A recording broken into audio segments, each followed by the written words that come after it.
Hello everyone and welcome to my Unreal Engine 4 tutorial series. In this series we're gonna learn how to make a safe system.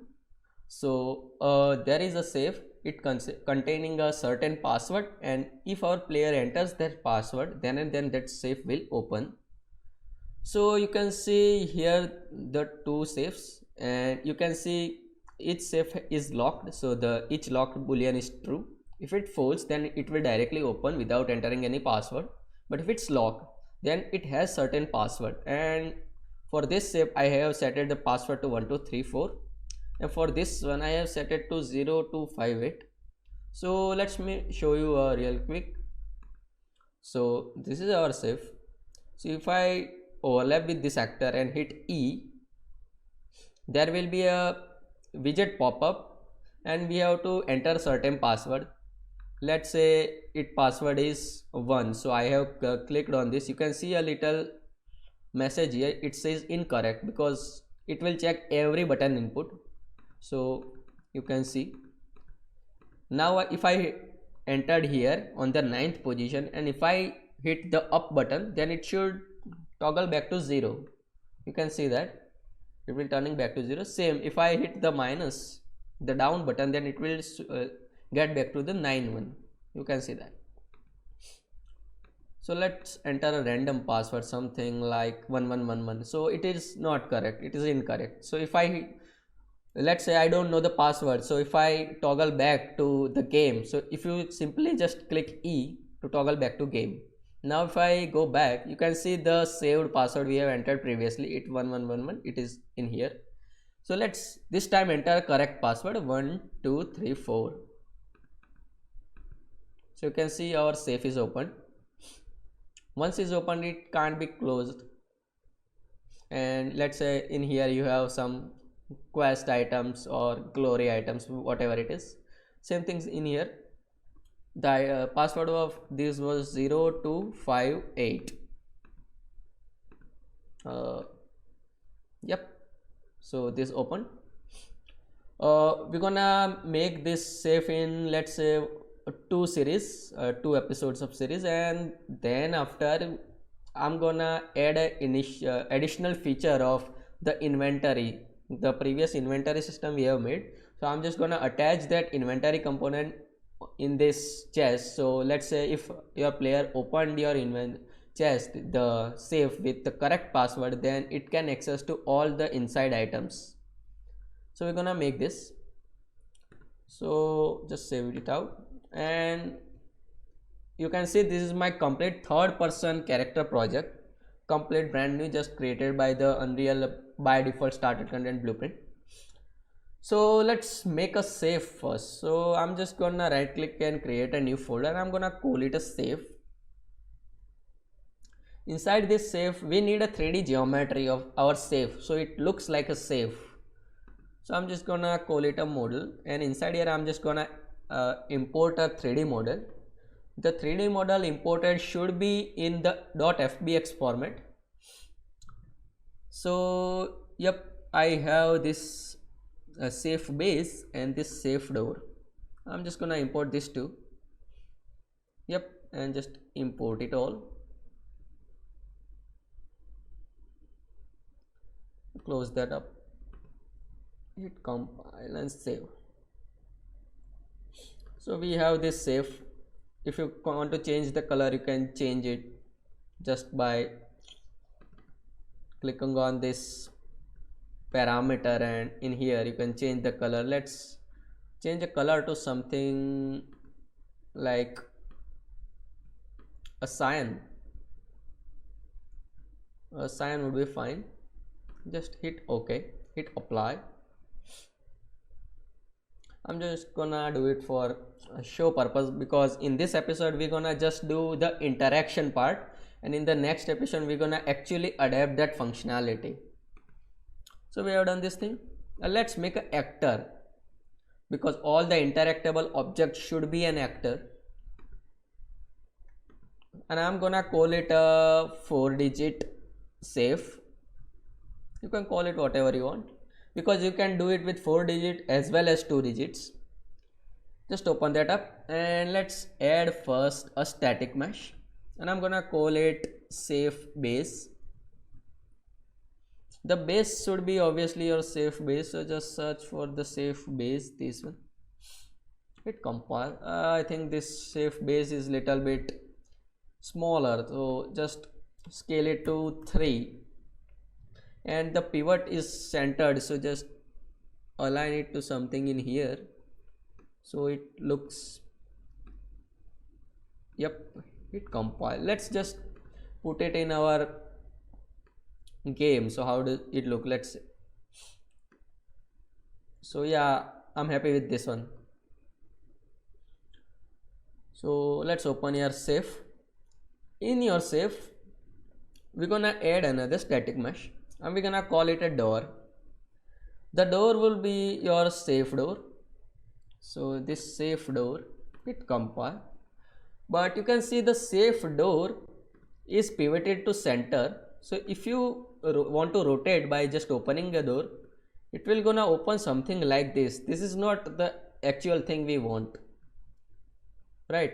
So what we're gonna do, we're gonna add a scene component and I'm gonna call it a pivot,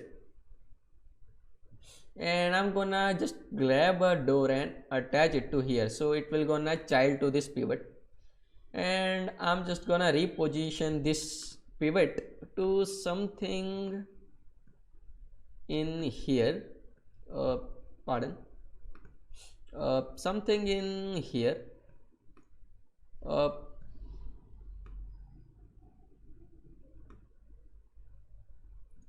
so it opens like a actual safe. Yep, I'm happy with this. And obviously the door would be something in here as it was before. So now if I open, it will open something like this, which is exactly what I want. Now, so we have done this thing. I'm just gonna delete this all on your event graph. Hit compile and save, and yep, this is our save.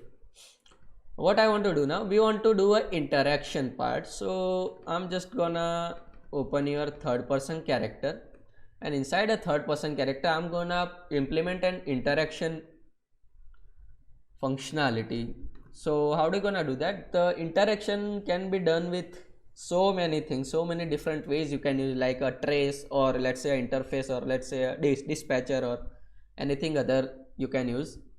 But in this video I'm gonna do it with interface because it's very handy and it's very filterized. The trace part is very accurate than the interface, but this would work fine. So I'm just gonna right click on my content browser, go on the blueprints and create a blueprint interface, this one, and I'm gonna call it a interact interface. So what are the interface? Interface are mostly read-only functions that you can implement to any blueprint, and then you can just communicate between two different blueprints. Also, you can call out this read-only function. This could be available to all the blueprints which have implemented this interface. So I'm just gonna call this function and interact.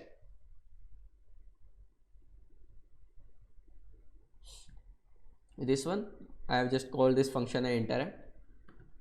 Hit compile and save. If you want to add an input of, let's say, the which player you want to interact with, let's say which player you are interact within, then you can also set an input here. It's up to you, but we're gonna do that manually. So inside here, what we're gonna do, first let's add an input. So input E,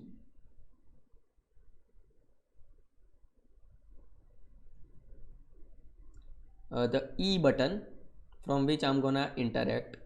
You can also add that key bindings in your project settings, or let's say interact, and you can add it to here, or you can attach it to here. So you can see I have implemented a E key. You can also do that with the project settings. Let's say if you open up your project settings, uh, and you can, if you go to the input, you can see the action mappings. You can also just click on this plus icon and add an input key, just like this. Unreal by default added the space bar. You can add the E key for interaction, it's up to you, but I am gonna go with this. That one would be better, because if you want to change your interaction keys, then you can change it. So what I'm gonna do, I'm just gonna right click and get the overlapping actors, and the class filter would be your actor.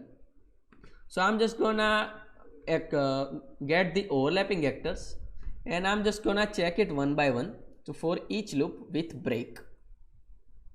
So I'm just gonna check every single overlapping actors. Don't worry, the overlapping actor is maximum 2 or 3, so the loop will be go maximum to 2 or 3. What I want to do, I want to check if that actor which we have overlapped has the interface or not. Does implement the interface or not, and the interface would be your interact interface. So the actor is interactable or not. Hit branch. If it's true, if our actor is interactable, then we want to interact. So search for interact. The interact message, we have made this interact message function inside our interface. So we simply want to message that interactable object that yeah, we want to interact with you. So we want to specify the target whichever we want to interact, and the target should be your array element, this one. And after interacting, we just want to break this loop because we don't want to go it further. I'm just going to double click to add a reroute node so it looks clean. Hit compile, save. So yeah, it's good. Let's back to our save. So we have our save. If you like, by default you have in the class defaults. If you click on this class settings, you can see you can implement all the interface you want. I want to implement the interact interface. So if you add this, if you click on this add button, you can see this interact interface. I want to implement it, so just click on this and compile it. Make sure you compile it, otherwise you can't access the function because it won't compile. So make sure you compile it. After compiling, you can right click on and add the event, and you can see additional event of interact. So whenever you interact, you want to print a string, right? So I am gonna print a string. So whenever you press E, you're gonna print hello, but this won't work. If you click, you can see I am pressing E, but this doesn't working. The reason is because we haven't provided that little interaction area. We have to provide the area where we want to interact, otherwise it won't gonna filter out that we have implemented. So just click on this safe base, because by respective to this base we want to interact the area, and add a box collision. I'm just gonna call it a interaction area. Hit compile. Just gonna scale it down to 0.5. Yep, and I'm just gonna add it to here.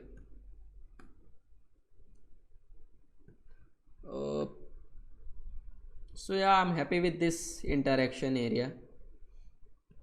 Hit compile. Also make sure you set this door collision to no collision, because if we are standing inside here, our player is standing inside, and if the door opens, our player would be blocked by this door. So make sure you can set this collision to not block all, no collision, this one. Yep, now what we want to do, we want to provide that interaction area. So we just want to close this and let's check it out. So you can see it is printing hello every time I click on this. So yeah, we have set a listener, and whenever our player is entering a correct password, this should be done. So this is all for it now. In the next episode we're gonna implement the functionality by that will gonna check if our safe has a correct password or not. If it has a correct password, then this chest should be opened. If it falls, then nothing would happen.